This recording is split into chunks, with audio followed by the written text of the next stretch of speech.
Representative form of democracy में आपका हर समाज का एमपी जीतकर जाता है महाराष्ट्र से, और एक समाज का कोई एमपी नहीं जीतता है तो मुसलमान समाज का है।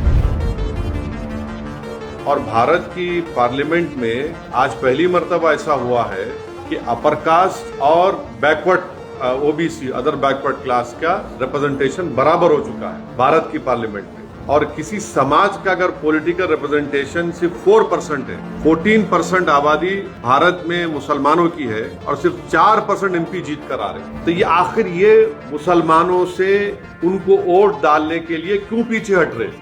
मुसलमान तो झोली भर भर कर वोट डाला ना सबको।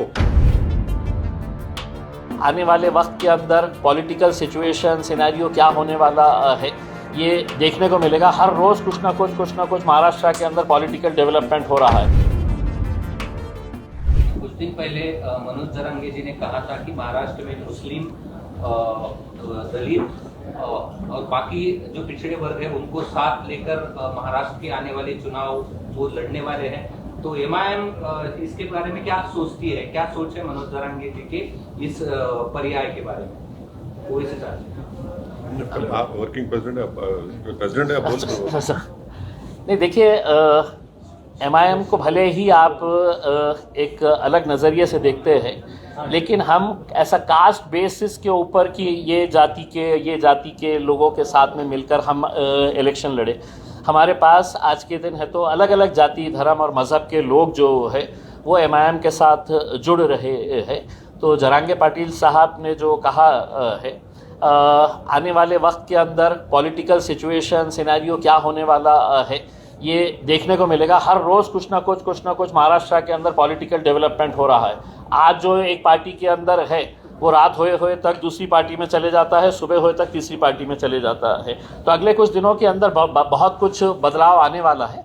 उसके बाद डिसीजन लिया जाएगा अगर किसी को साथ में लेकर चलना है तो। एक सेकंड, ये सवाल का जवाब।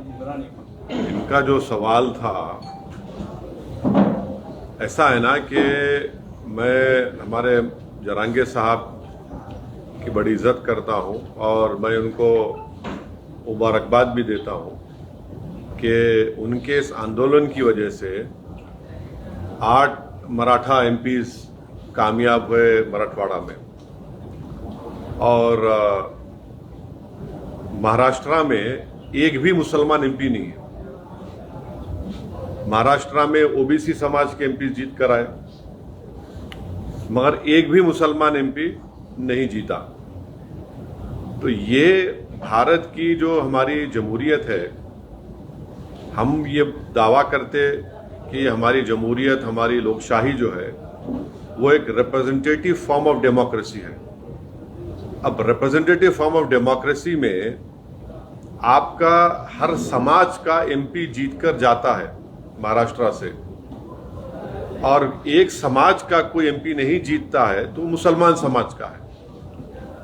तो ये बात इन तमाम जिम्मेदारों को सोचने की जरूरत है, और हमारी कोशिश यही है कि जो औरंगाबाद से इम्तियाज जलील साहब को कामयाबी नहीं मिली, इसका ना सिर्फ महाराष्ट्र के पूरे मुस्लिम समाज में एक गम है, गुस्सा है, और वो गम और गुस्सा ये कह रहा है कि भाई हर समाज का आदमी जीत रहा है। हमारा एक एमपी था मुस्लिम समाज का, उसको हराने के लिए सब मिलकर उसको हरा दिए। तो ये सच्चाई है। और भारत की पार्लियामेंट में आज पहली मर्तबा ऐसा हुआ है कि अपर कास्ट और backward OBC other backward class का रिप्रेजेंटेशन बराबर हो चुका है भारत की पार्लियामेंट में। और किसी समाज का अगर पॉलिटिकल रिप्रेजेंटेशन सिर्फ 4% है, 14% आबादी भारत में मुसलमानों की है और सिर्फ 4% एमपी जीत कर आ रहे हैं, तो ये आखिर ये मुसलमानों से उनको वोट डालने के लिए क्यों पीछे हट रहे? मुसलमान तो झोली भर भर कर वोट डाला ना सबको। हम सब जब डाल रहे हैं वोट तो हमको क्यों नहीं वोट डालते? तो ये सवाल मेरा ये तमाम पॉलिटिकल पार्टी से, ये तमाम लीडर से, और ये सवाल मुसलमानों को भी सोचना है। हम वोट डालने वाली मशीन तो नहीं है ना, हम तो एटीएम नहीं है कि तुम आओ और हमको दबा दो और हम डालते जाए वोट। तो ये आपके सवाल का जवाब ये है। जाएंगे या नहीं जाएंगे, सोच क्या है आपकी? क्या सोच रहे हैं आप? किधर? अगर उनकी तरफ से कोई प्रस्ताव आता है या आपकी तरफ से, अगर उनकी तरफ से कोई प्रस्ताव आता है तो आपको साथ लेके जाके बात करता हूं मैं हमेशा जो है, मैं जरांगे साहब, देखिए सुनिए एक मिनट, मैं जरांगे साहब को मुबारकबाद देता हूं कि उन्होंने खड़े हुए अपने समाज के लिए, और उनके खड़े रहने की वजह से 8 मराठा एमपी को उन्होंने कामयाब कर दिया। बीड़ से उन्होंने पंकजा मुंडे को शिकस्त हो गई। तो ये उनकी कामयाबी है ये। मगर कामयाबी जहां उनकी हो रही है, जो मुस्लिम समाज की कामयाबी क्यों नहीं हो रही है?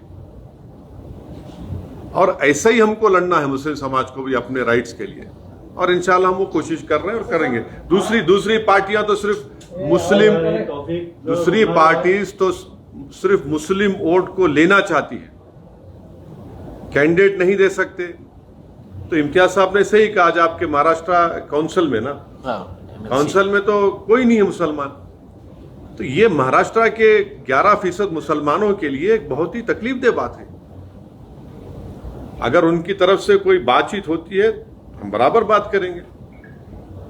वैसा हम अपने दरवाजे बंद नहीं करें।